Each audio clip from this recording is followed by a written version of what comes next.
start to put tension on my string drawback, I was like, okay, I'm gonna smoke. It's him. You can look at the horns when he's dead. I'm in the zone. Let the arrow go is perfect. When they lose their front shoulders, you start, that's how you know they're smoking. Went about 5, 10 more yards. He probably went 20 yards, a little tip, then we tried to get back up. I saw him pull up. We rushed 4 meters rods that night. We got like 166 and something like that, and then the next day we came up to 163 even. You're listening to the White Cat Outdoors podcast, bringing you to the table where we talk about the outdoors. What's going on? You said 136. I wasn't listening when I asked to clarify. 136. Open your ears when I talk. No. Yeah, it's 136. Awesome. So before we hit record, Nick was just talking about how he was getting so psyched up watching hunting videos and all that jazz for hunting season because it's getting close. We're right around the corner.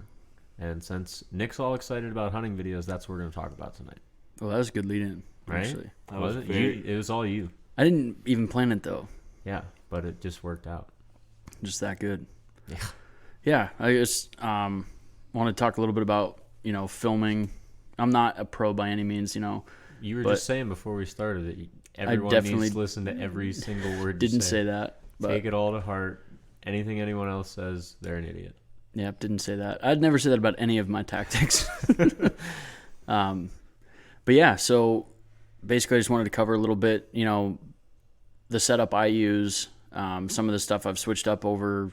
Well, you've had some questions recently talking to some people about different tactics and stuff, so that's why we felt it was pretty necessary to talk about it. Yeah, that, and I mean, I warned them. I'm like, listen, I don't do this for professional, at all. Like, I don't, but this is what works for me, basically. So I just wanted to cover a little bit about what I do, my theory behind what I do, and different equipment you use. It's been pretty successful for you so far. Yeah, it's working out. It's one extra thing or a couple extra things to carry into the woods with you, but, most whitetail hunters aren't going that far. It's not really that big of a deal for me to throw a camera and a camera in a bag. You don't have that much shit when you're going into the woods for an archery hunt. No, a bottle of water, my stand, and then my camera, pretty much. That's all I really take. Maybe your bow. Yeah, I do take You a bow. don't need the bow, Tom. Yeah. If you're good enough, they just fall over dead. That would be nice. Yeah. But I guess to start, I'll just talk about what gear I use. Why don't you tell our listeners your stat line? So you give yourself some credibility. Read the back of my baseball card? Yeah, pump yourself up a little bit. Yeah. So I started, it was, I think 2016 is probably when I dipped my toes into the filming pool. Mm-hmm. And I started with a GoPro, and super simple, but it kind of sucks if you want to actually see what the hunt looks like. Yeah. Because I used fisheye. It's a fisheye lens. So unless the deer's about 5 feet in front of you, you're not really seeing much of anything. Yeah. And I filmed my first buck, or not my first archery buck, but first buck on film back in 2016 or 2017, one of those 2 years. And I was super excited because I knew I had it on camera and was so jacked up to go back and watch it. Looked at it and you can't hardly see anything. You could see you could see my bow really well. And then you could see this little speck in the center that was I think that's the buck. And then you saw that little speck take off after I shot. So I was like, man, I can't see anything. And I kind of just got discouraged from filming for about 2 years. And then around 2020, Luke, my youngest brother, decided he wanted to start filming with me. I was like, so that sounded cool because he's not typically into hunting. Mm-hmm. And so, like I said, 2020 was when I said, and he bought a really nice mirrorless DSLR camera, and I think he filmed once with me. And I used his camera to film Tom, but that wasn't a good day. That was a good day. I had a lot of fun. But anyway, so I realized that having Luke as my cameraman wasn't going to be a very consistent method of filming. He's just got so much other stuff he's going on, super busy. So 2 years ago, I guess, after that season, so 2020. Yeah. One. No, because I filmed archery last year, which would have been 2021. Yeah, and the turkey season before that would have been like early 2021. Yeah. Right? Yeah. Yeah. So I bought a camcorder. It's a Canon Vixia HF G50. So like nothing too crazy. I bought it used. That's another thing. I feel like I got it through Best Buy, but it was like one of them open box. If you go to like the back corner of your Best Buy, there's usually like open box sales, old or not old, but like used electronics. Mm-hmm. So I got the Canon back there. I bought a Rode shotgun mic with a wind filter on it. I put a protective lens cover on the front of the camera because if I'm going out in the woods with it, I'm bound to scratch it at some point. So I have that protective lens on there so I don't ruin the actual camera. And then I have a Lone Wolf Custom Gear pocket arm for the camera arm, which I don't think I would film as consistently as I do without that arm, just because of how simple it is to set up based on it's all one piece versus like your Hawks and your Muddies and Fourth Arrows are all like you attach one piece to the tree and then that attaches to the tree. That attaches to the piece that's attached to the tree, and it's just a lot of extra steps. They're super bulky and big. Like this thing literally fits in my back pocket. Yeah. We actually have a video on YouTube. Yeah, we did do a review, first impressions kind of thing on it. I was super impressed with it. Just makes filming a lot more simple for me. And I'm not trying to make a professional production, but we'll get into that later. So I don't need, the biggest, sturdiest thing on the market. This is just what I need. And then I've gone through a couple different camera heads, like to mount the camera to the camera arm. And, I've used the ones with like the arm off the side that you use to adjust it, but then you end up tying up two hands moving your camera because you have to like tighten it down or loosen it up to move it, swivel it around. Like it takes two hands to use. And that's not going to work if I'm filming for myself and I've got a bow in my hand. I'm like, I need a one hand operation. So I started doing some research and I ended up getting a pistol grip style, which I don't see anybody using. Like any of the forums I'm a part of, like nobody talks about pistol grip camera heads. And so I've been trying to put them out there. Why do you think that is? Are they just not popular? I don't. Yeah, because the big. I'm trying to think. What I'm drawing a blank on what the big Joby makes a lot of camera heads, or Be Free is another one, but they don't make pistol grip ones. Like they're not as popular. Like the big brands don't make them. Yeah. But I don't see why you wouldn't use them. The pistol grip is basically a pistol grip that when you squeeze a hold of it, it's like spring loaded. So when you squeeze a hold of it, the camera goes loose and you can go, up, down, left, right, side to side, diagonal, everything. It's like on a ball and socket joint. And as soon as you let go of the grip, it locks in exactly that place. So it's like a spring loaded socket and it just makes everything super simple. I can control it with my right hand, move it around, whatever I need to do, and then just let go, and it stays there. There's no more tightening and loosening bolts in the middle of the hunt or another big bulky arm. And the whole thing, like the head's like as big as my hand, if not smaller. Yeah. So it just keeps everything super compact and simple. I think that's the biggest, that's the most important detail about my camera setup is that it's simple. Yeah. I don't want anything that's going to make me not want to take it or set it up. Anything that's like, man, I really don't feel like doing that today because, maybe this tree sucks or, I had a long walk in or I'm not out here. I'm only out here for a half hour after work and I'm not going to bother setting it up. Like, I don't want that. I want it to be super simple. That takes me, a minute to set up. So I do it every time. Yeah. Like it's barely an added extra step. There's nothing to it. Yeah. As fast as you can screw in like a bow hook, essentially I can be ready to film. So that's the setup that I use, and I really like that, and I don't see myself playing with that at all, really. I like to tinker with gear, but it's also one of them things that once I get what I want, I don't continue tinkering. And once you find that sweet spot, that's where you're gonna settle. And that's where I've settled with this. It's just it works perfect for me. I don't see any reason to change it up. So, how long did it take you to settle into that? How many different things did you try? Because I know a lot of people like A lot of people start with GoPros, which I mean I did. Yeah, You so I did, you guess said phase that. 1 GoPro.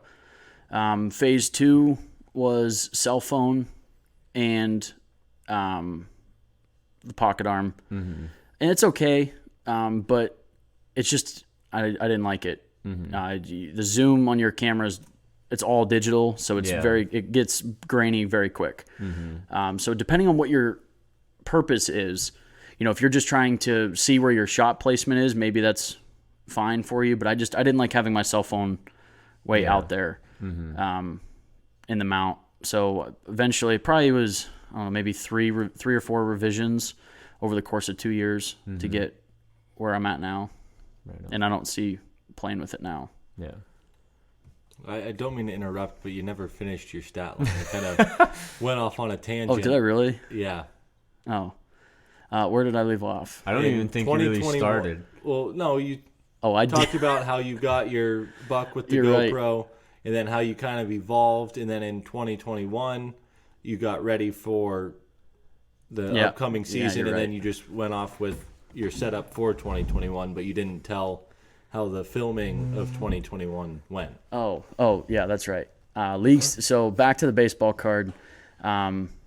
First kill on camera was 2016, 2017. And then I don't think I got another kill on camera. Like I said, there was a little bit of a void spot in there with switching over. So it would probably be like 2020 or 2021 season. I mean, somewhere in there. Me and Tom doubled down a couple times. So I got 4 birds. 2 of them actually like the shot on camera, which was really cool.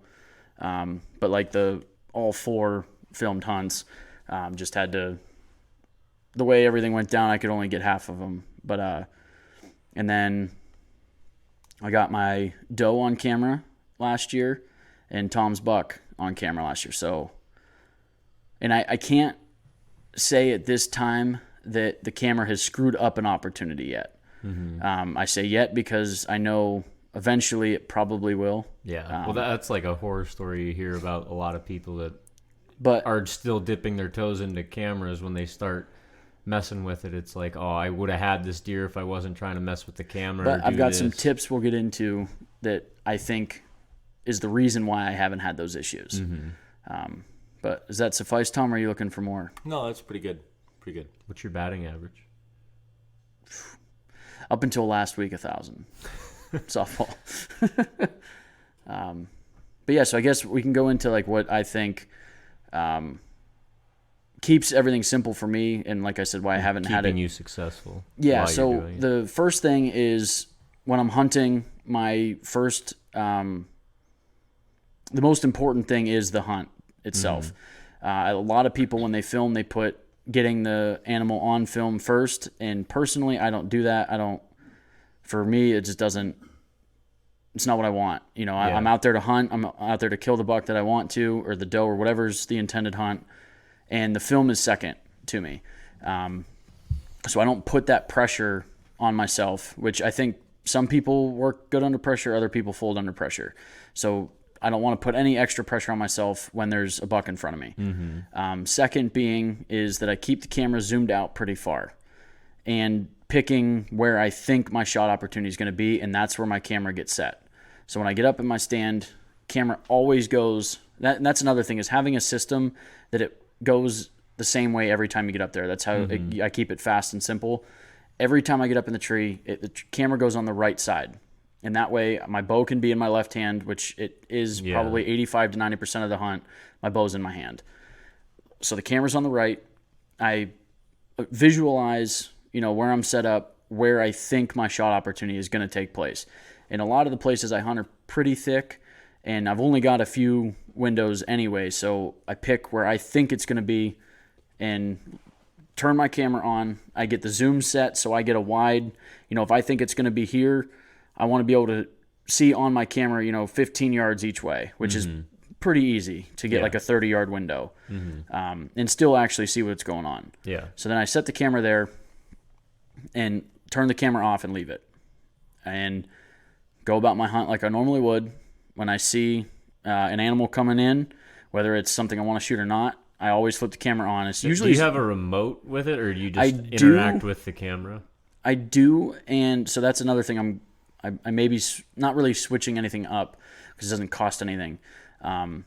But I have a remote, but I don't really like it because it's got a cord.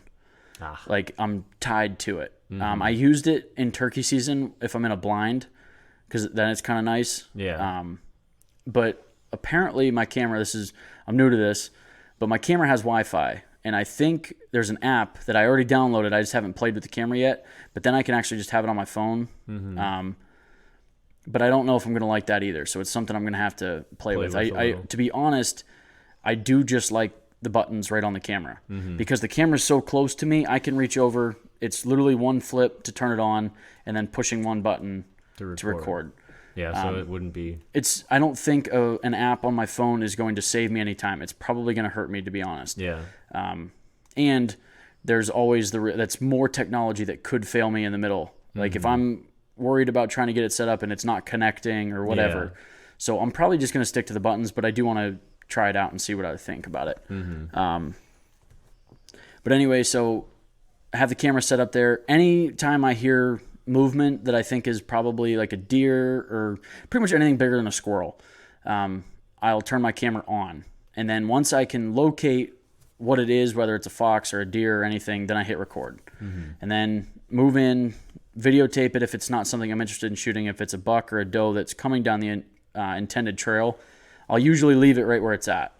But I'll zoom it in, a little bit, like kind of hone in. Just a little bit. Yeah, if I've got time. Yeah. Because it's just there's a little toggle on the top of the camera. I can see the screen. I can just zoom in a little bit.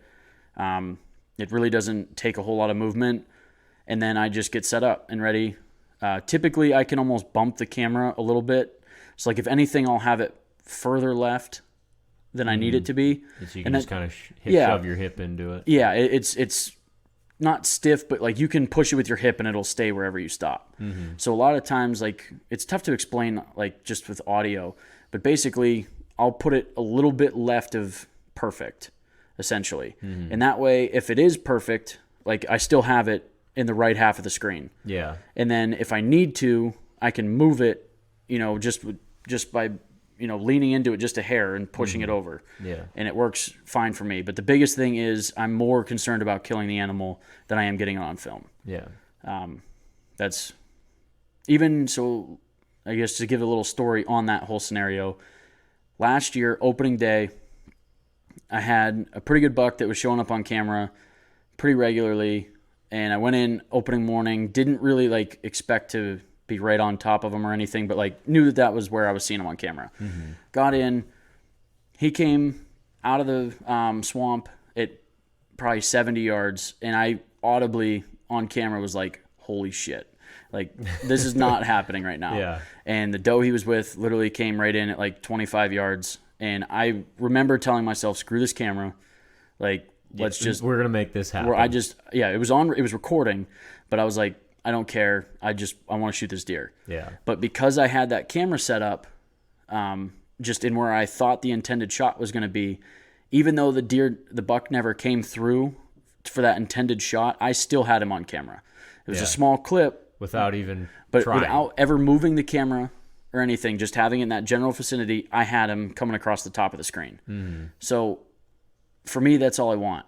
And, you have to decide what you're trying to do with your camera. You definitely need to set goals beforehand and tell yourself what you're setting out to do. Yeah, so this may not apply to everybody. For me personally, my belief and what I've observed over the years is I really enjoy, pulling the photo album at camp, flipping through pictures, looking at old hunts, telling the story. But we're getting away from that. I don't really like it. I would love to still do that sort of thing, but most people do not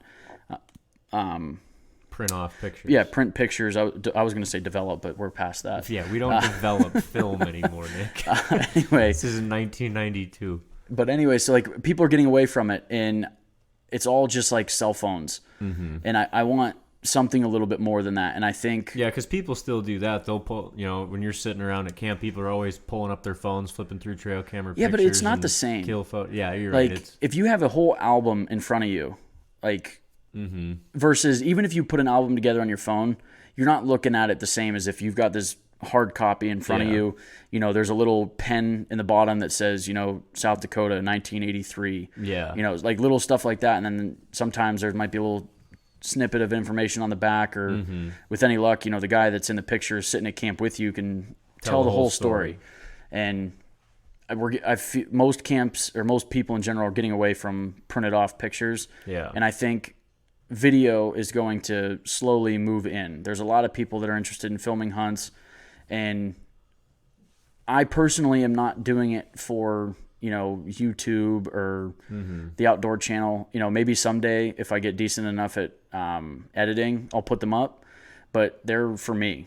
I think it's really neat to be able to take a video, and instead of like trying to remember my hunt through adrenaline and recalling the details when I tell the story, I have the actual hunt right there. Like I can put you in the tree beside me, basically, is what I want to do with my camera. I'm terrible at shooting B-roll. Like I watch videos on YouTube. I was talking about watching hunting videos. One of my favorites is the Whitetail Experience, Byron. His videos are phenomenal, but he shoots a ton of like little bit of B-roll, like even like packing the truck up, pouring coffee and stuff, which I don't care about. Like it's cool to watch. It's like, wow, that like it just kind of puts the story together. Yeah, but for you, you're like, I'm not taking the time to do that shit. I usually wake up late. If I have time to get coffee, I'm definitely not setting up my camera to videotape it. Yeah. So like it makes a great story for his videos. Like it just puts everything together. But that's not what I'm doing. Yeah. I film the like hunts. You said, you're not making a production out of it. It's you want the hunt. You're getting the photo album out of it. Yeah, basically, I'm getting the photo album of the hunt. I usually just for my own enjoyment do my pre-hunt interview in the stand, and usually hate them after the fact, and then always flip the camera to myself after the shot and give that first reaction. He's down. Yeah, give me a minute. Old Stan Potts. Give me a minute. But yeah, so like that's all I like. My camera is filled of stupid pre-hunt interviews of myself, and then a couple kill shots, or maybe like a couple. Like I film does and bucks. Like if I'm not gonna shoot them, just because it's cool. I think for me, I don't know how many times you come back to camp and somebody's like, oh yeah, I saw this or I saw that, and people are like, somebody's always like, yeah, I'm sure. Yeah. But if I got it on video, I'd be like, here, check it out, like right there. Can't call me a liar now. Yeah, like you guys, we're all pretty honest with each other. We know. Well, we're not. Once we get back to camp. Yeah, once we're we get not back honest to when we're in the woods. Yeah. I guess that's better, but like, I saw a bear up in Clymer, which is kind of rare up there. We see him every year, but not all the time. Not all the time, but it was cool for me to videotape him for a couple minutes and be like, hey, I saw a bear. I can kind of make you feel like you saw a bear too. Like, get the video of it. And it's just neat for me. It's my version of pulling out the photo album. So, I guess that's my reasoning behind why I don't get too panicked, and why I believe that there is the reason why I haven't gotten burned with my camera. And it's because I put the kill in front of actually getting it on video. Yeah, whereas if you didn't quite have that perfect shot in the middle of the camera, you're not going to be pulling your bow up. You're going to be reaching for the camera. You're going to be trying to get that just right. And then by then he might have stepped out of your lane or whatever may happen, and then you didn't get the shot. Yeah. Which a lot of people do run into that when they put the filming first, which there's nothing wrong with doing that if that's what you want to do. Like you said, just you have to evaluate your own goals. Well, and I think you hit the nail right on the head there, is that you have to evaluate your goals and what you want to get out of the film. Yeah. I have no sympathy for the guy, when he is upset. I've seen it many times where people are like, man, if I didn't film, like if I wasn't filming, I could have killed him. Yeah. Well, that's your own, like you decided to bring the camera out there. Yeah. And like even that's not what it is, because you've never missed an opportunity because you're not worried about that camera. You're worried about the shot. Yeah. If he would have been worried about the shot instead of the camera, He was would've had more. it too. He or she was more worried about the camera itself than the reason you were there. Yeah. Like if your main, this is my own personal opinion, which I know it's not 100% true, but if your only reason is out there is to just get it on film, then why are you bringing your bow? Like you have to draw the line of what you want out of it. And the one thing we brought up earlier is, your average hunting video is 10 to 20 minutes long. Yeah. How long is that shot? Yeah. It's 3 seconds? yeah. You get Like there's so much more that's going on.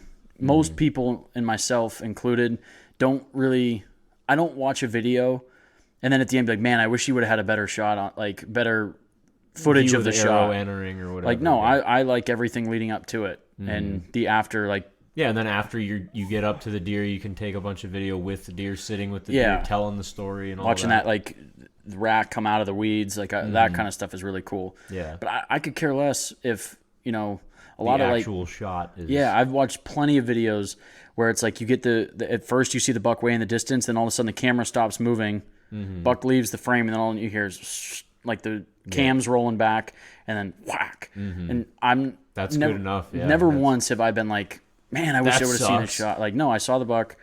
Like usually you can narrate through what happened, and it's Yeah, exactly. not a big deal. So I think, especially if you're just starting out, if you've got other goals of putting together this beautiful production, then you have to understand that you may have may some miss issues. a shot or two.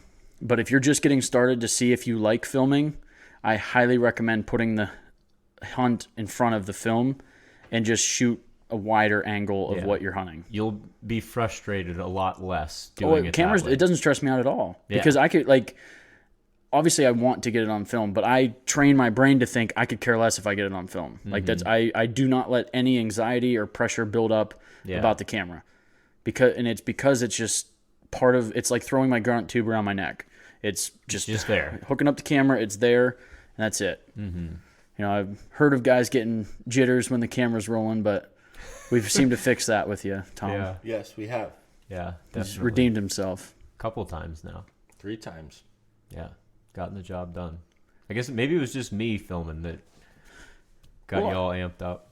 I filmed for the deer, and I forgot I was on camera when you filmed for my buck. yeah, I had the camera on Tom, and like I think I made a comment about like, man, I got that perfect, and he's like, "You were recording? Oh my god!" Like he like totally slipped his mind that I was Clueless, yeah. recording. Like we were in the same tree, but like it was a pretty large tree, so we couldn't see each other without around like the without side. really looking around the tree. So he kind of forgot that I had the camera rolling. That's awesome. Yeah, and even with Tom's, I stayed pretty zoomed out because I don't want to have to move the camera too much when the buck's close. The last thing I want to do is be responsible for Tom Yeah, getting a missed opportunity. yeah, Because the buck picks me up moving a camera around. yeah, exactly. So That setup, though, I don't think we had to worry about that. no, I think you Tom could have done was jumping jacks in that tree stand. Tom was shooting through like a 3 or 4 foot square through the trees. Like it was Really? tight. Definitely weren't getting spotted though. Well, we got up into the tree. We were 7 or 8 feet into the woods, and you couldn't see the field when we got up in the tree. It was that Really? thick. It was nasty. And took my little trim saw and just trimmed out just enough to literally we had one 15-yard stretch that you could shoot, and that was it. Like you had to see him coming, be ready, And hit him right there. hit him right. Like if he surprised you, I don't know that you'd get that shot off. Yeah. Like if Tom didn't spot him leaving the scrape, like what we thought was going to happen. So Tom was watching the scrape because that's the whole reason we were set there is because there was a scrape. We figured he would come in, work the scrape, walk into our lane. And had Tom not been watching that scrape, I don't know that he would have got that shot off. If he was just sitting down, all of a sudden looks over and that deer's in that window, I don't think you'd have enough time to get your bow up, drawn back, stop and shoot before he worked through. Right. So, yeah, it was a very tight window, but you need that for archery season. Yeah, absolutely.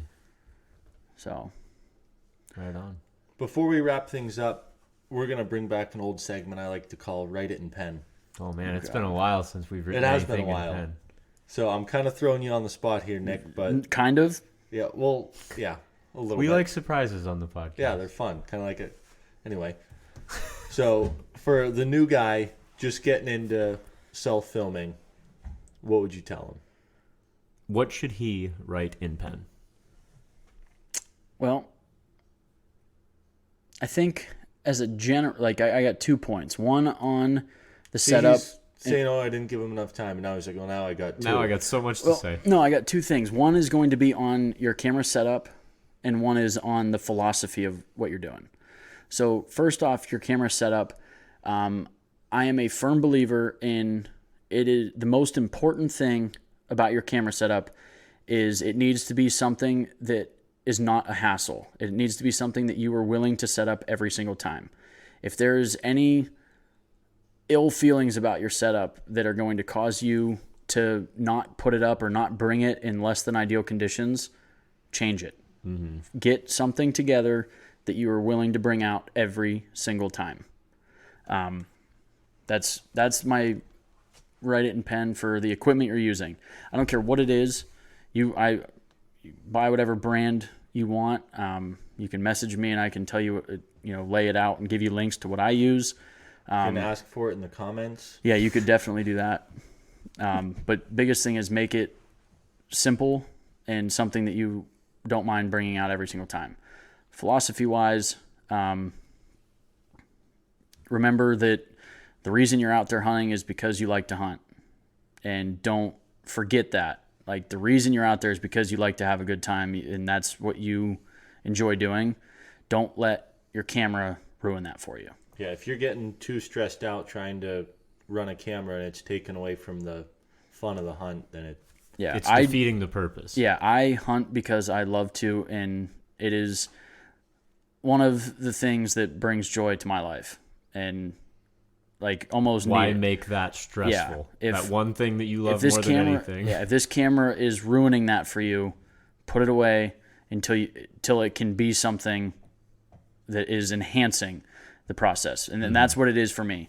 And the biggest reason is because I put the hunt in front of the camera. I don't understand why people stress themselves out over something that they're supposed to enjoy. Mm-hmm. Stress yourself out at work. Don't do it in the deer stand. That's all I got to say for my write it in pen for that. I like it. I dig it.